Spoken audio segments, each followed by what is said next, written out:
So this is the NextDoor Apartments in Krakow, although I'm reliably informed it's pronounced Krakow. And something they don't tell you at the time of booking is that this is actually student accommodation. But I mean, it's pretty nice. Let's have a quick tour. So we have long wardrobe.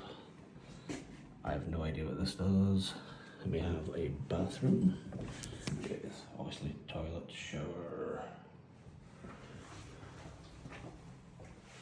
You know, pretty good. Comes with toiletries and things.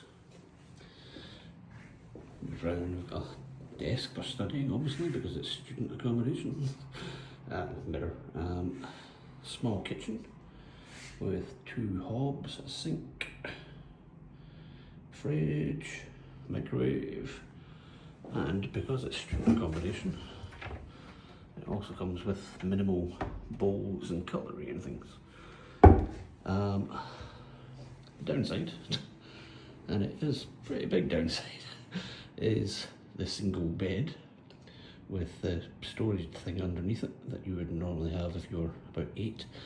Then move around, another wardrobe space. I assume that's a cork board for posters and things. And it's just my laptop.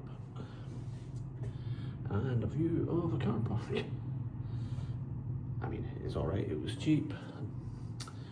They could perhaps do a better job of telling you that you are going to student accommodation, but there we go. So yeah, that's it. NextDoor Apartments, Krakow.